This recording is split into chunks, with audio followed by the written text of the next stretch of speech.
Halo semuanya, selamat datang di YouTube video pembelajaran Nur Ainul Miftahul Huda. Kali ini kita akan masuk ke materi perkuliahan teori peluang ya. Nah, ini adalah pertemuan terakhir sebelum UTS atau sebelum mengukur ketercapaian dari CPMK 1, 2, dan 3 gitu ya. Jadi kalau teman-teman buka RPS-nya, itu CPMK 1-nya adalah mampu menjelaskan dan menerapkan konsep dasar teori peluang dan prinsip kombinatorika dalam menyelesaikan masalah peluang sederhana dengan tepat. Ini yang kita pelajari paling awal gitu ya, ada berapa cara dan lain sebagainya. Kemudian CPMK 2 itu menjelaskan dan menerapkan teori ukuran, aksioma peluang, peluang bersyarat, independensi kejadian dalam menyelesaikan masalah secara tepat. Ini juga jelas ya, sudah pernah kita pelajari tentang aksioma peluang itu ada berapa, apa aja, kemudian peluang bersyarat itu seperti apa, independen itu apa, saling asing itu apa gitu ya. Kemudian CPMK ketiga adalah mampu menjelaskan dan menghitung variabel acak. Ini kemarin sudah kita pelajari, fungsi distribusi juga, dan variansi dengan benar gitu ya. Nah, ini kita masuk ke materi yang terakhir tadi, yaitu tentang ekspektasi dan variansi. Setelah ini berarti adalah pengukuran ketercapaian CPMK 1, 2, dan 3. Apakah Anda sudah bisa mengukur, sudah bisa mencapai, bukan mengukur ya, sudah bisa mencapai CPMK yang ditetapkan tadi. Oke, kita masuk ke materi ekspektasi dan varians. Ini sebenarnya slide-nya sangat singkat di sini, tapi bukan berarti materinya singkat ya. Jadi teman-teman kalau lebih detail sekali itu ada di buku Walpole dan juga buku teori peluang ya.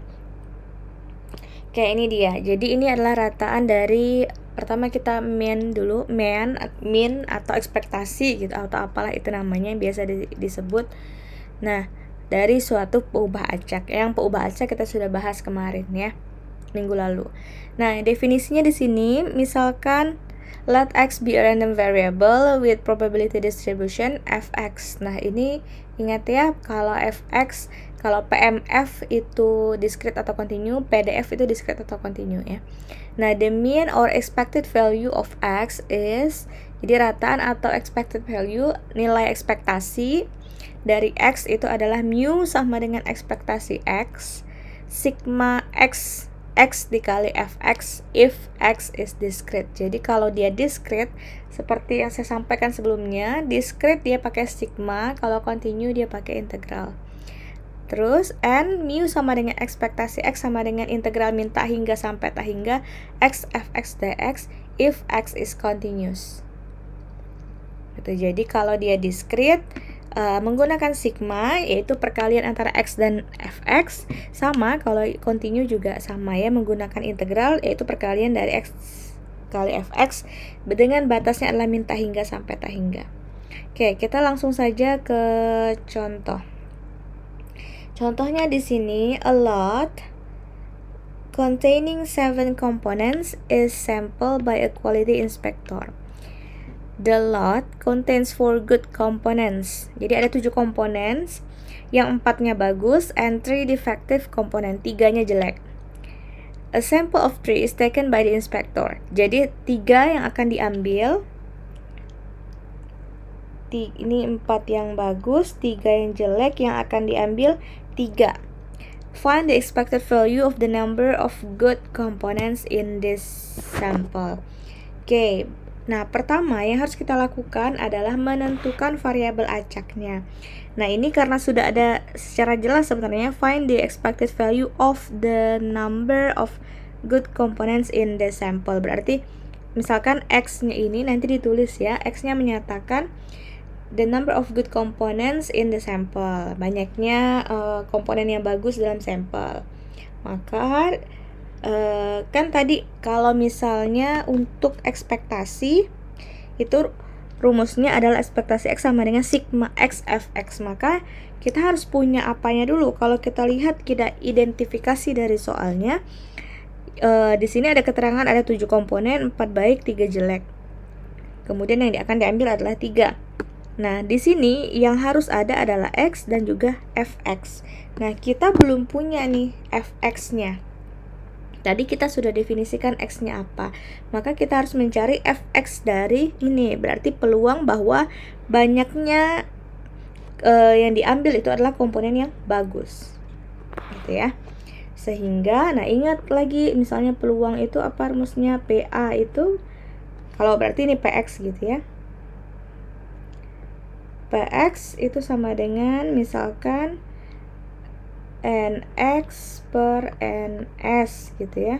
Jadi banyaknya kejadian si X dibagi dengan banyaknya ruang sampelnya. Nah, ruang sampelnya adalah berarti dari 7 mau diambil 3. Jadi menggunakan kombinasi. Nah, sedangkan tadi dalam 7 itu ternyata ada 4 yang bagus, 3 yang jelek. Yang mau diambil adalah 4 tadi kan, adalah yang bagus. Maka kalau di sini adalah kombinasi 4 dengan X yang mau diambil. Kemudian berarti di sini 3 yang jelek ini 3, kemudian sisanya adalah 3 dikurang X. Kenapa X-nya di sini? Karena tadi peubah acaknya mau ngambil yang bagus. Jadi dari 4 misalnya kita ambil 1, maka nanti dia sisa yang jeleknya adalah 2, kan mau diambil 3.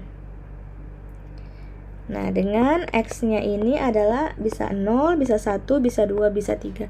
Kenapa seperti ini? Ingat tadi yang mau diambil 3. Mungkin saja yang diambil adalah 0 yang bagus. Berarti yang kita ambil 3-nya itu 3-3-nya jelek. Mungkin aja 1 yang bagus, mungkin aja 2 yang bagus, mungkin aja 3-3-nya yang bagus. Nah, simple calculation. Nah, yang paling gampang adalah F0 berarti nanti kita punya 4 kombinasi 0, 3 kombinasi 3 gitu ya, dibagi dengan 7 kombinasi 3. Nah, ini nanti dicari, dapatlah ternyata 1 per 35 gitu ya. Kemudian F1 itu nanti dapatnya adalah 12 per 35. F1 berarti mengganti X-nya menjadi 1 ya. Atau ini kan sama dengan peluang X sama dengan 1. X sama dengan 0. Ini berarti peluang X sama dengan 1. Nanti F2-nya itu dapatnya 18 per 35. Itu berarti peluang X sama dengan 2. Kemudian F3 itu adalah 4 per 35, itu adalah peluang X sama dengan 3. Nah, ini ingat ya, seperti yang saya sampaikan, dari satu kasus kalian bisa dapat fungsi peluangnya apa, dapat distribusi peluangnya apa, dapat grafik distribusi peluangnya dan juga dapat grafik kumulatif dari distribusi peluangnya, fungsi distribusi kumulatifnya. Nah, sekarang kita mau mencari expected value-nya atau ekspektasinya. Maka ekspektasi X itu adalah sigma X sama dengan dari 0 sampai 3X dikali Fx, atau X dikali peluang X sama dengan X gitu ya. Nah, berarti 0 dikali F0-nya tadi 1/35. Kemudian ditambah dengan 1 berarti dikali dengan 12 per 35, ditambah 2 dikali 18 per 35, ditambah 3 dikali 4 per 35. Hasilnya adalah, nanti kalau kalian hitung, hasilnya adalah 12 per 7 atau 1,7. Nah, kalau nilai ekspektasi itu berbeda dengan peluang ya. Kalau peluang ada batasannya, nilainya adalah range-nya 0 sampai 1. Tapi kalau ekspektasi itu tidak ada batasan 0 sampai 1, lebih dari 1 juga boleh. Namanya ekspektasi, berarti nilai harapan. Artinya apa? Jika ukuran sampelnya adalah 3 yang diambil secara acak dari satu wadah yang isinya 4 yang bagus, 3 yang jelek, Maka rata-rata kan kita berbicara mean atau expected. Rata-rata yang terambil bagus adalah 1,7. 1,7 ya, komponen bagus yang terambil. Jadi bukan peluangnya. Karena peluang nggak mungkin lebih dari 1. Nah, tadi kan kita punya variabel acaknya, kita punya fungsi peluangnya. Artinya apa? Peluang kalau terambil 0 yang bagus, itu peluangnya 1/35. Kalau peluang terambil 1 yang bagus, itu 12/35. Peluang kalau 2 yang terambil bagus, kan tadi mau ambil 3. Berarti 2 yang bagus, 1 yang jelek, itu 18/35. Peluang kalau yang diambil 3-3-nya bagus, itu adalah 4/35. Ini kecil sekali sebenarnya kan. Kalau peluang yang jeleknya ini terambil semua itu kecil, peluang kalau yang bagus semua juga kecil. Nah, rata-rata di mana peluangnya? Rata-rata berapa banyak gitu. Berapa banyak yang komponen yang bagus yang terambil kalau kondisinya ada 7, 4 yang bagus, 3 yang jelek. Rata-rata 1,7 gitu, berarti 1,7 yang bagus atau mendekati 2 nantinya gitu ya. Jadi memaknainya seperti itu, rata-ratanya seperti itu. Jadi makanya dia tidak akan mungkin 0 sampai 1 gitu ya. Range-nya itu enggak pasti 0 sampai 1. Karena dia dikalikan dengan si X-nya tadi. Ini dikalikan ini gitu ya. Tapi kalau dijumlahkan pastinya hasilnya sama dengan 1. Yang dijumlahkan ini ya 1/35, 12/35, 18/35, 4/35. Kalau dijumlahkan harusnya sama dengan 1. Ya memang sama dengan 1 gitu ya. Oke, seperti itu. Atau ini sebelumnya juga ada ilustrasinya nih. Ilustrasinya adalah asumsikan bahwa satu koin kita lemparkan 2 kali, maka ruang sampelnya gitu kan. Ini H dengan T itu head and tail atau angka dan gambar. Ruang sampelnya kan 4. Nah, karena 4 sampelnya, maka peluang X sama dengan X sama dengan 0 itu adalah peluang bahwa tail yang dua-duanya muncul itu adalah 1/4. Kalau X sama dengan 1 itu adalah peluang tail dan head, kemudian head dan tail itu 1/2, dan peluang X sama dengan 2 peluang headnya itu 1/4. Berarti sebenarnya X-nya ini apa? Coba ditentukan, kira-kira variabel acaknya X-nya ini merepresentasikan apa gitu ya.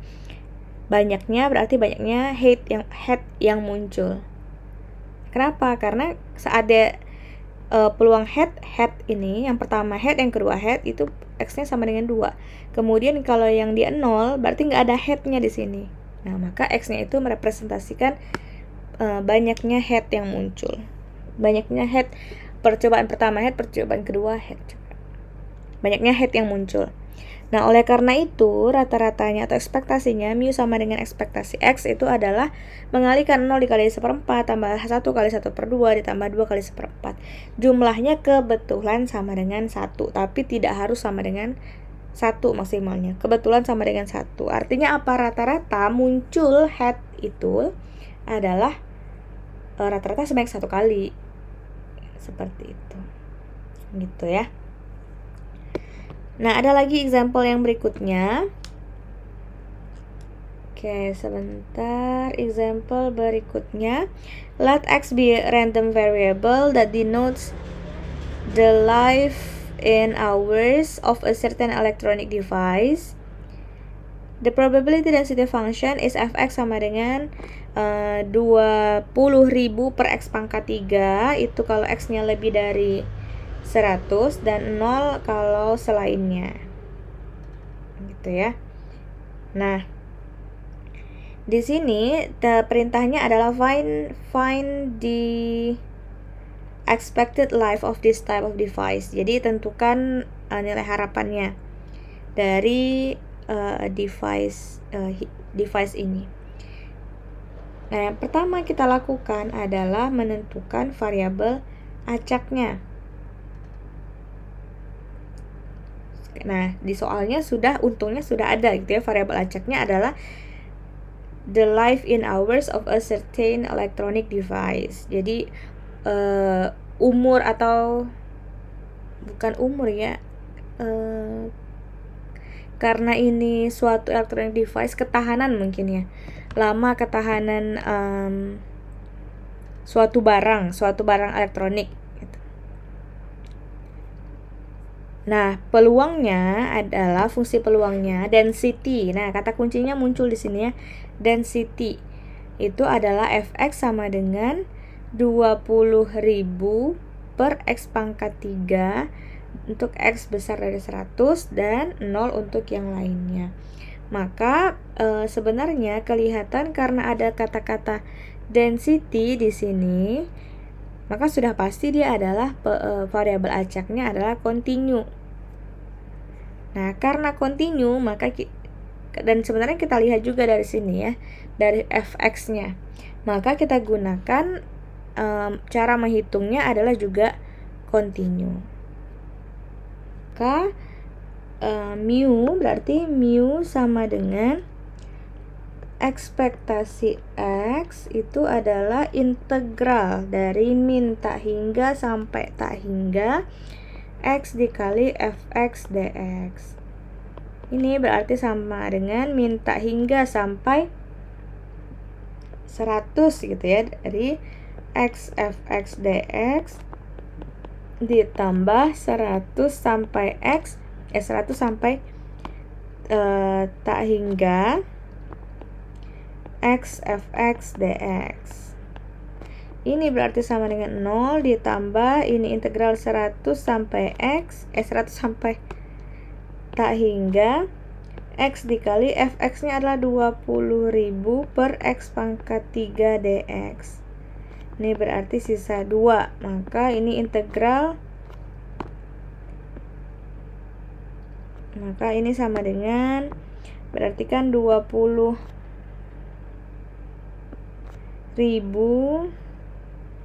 integral 100 sampai X sampai tak hingga, astagfirullah, sampai tak hingga X pangkat min 2 dx gitu ya. Nah, ini berarti sama dengan 20.000, kemudian jadinya berapa nih?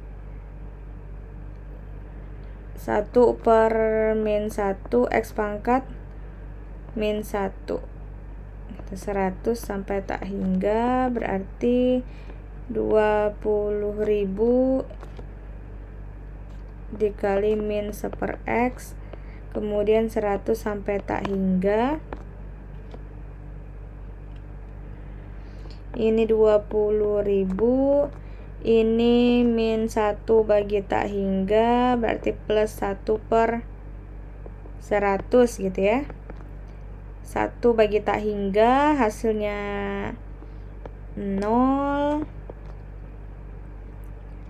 ditambah 1 per 100, berarti 1 per 100, ini sisanya adalah 200 ya. Nah, maka rata-ratanya adalah 200, satuannya berarti 200 jam gitu. Maka usia ketahanannya dalam jam untuk electronic device tertentu itu adalah 200, rata-rata itu selama 200 jam.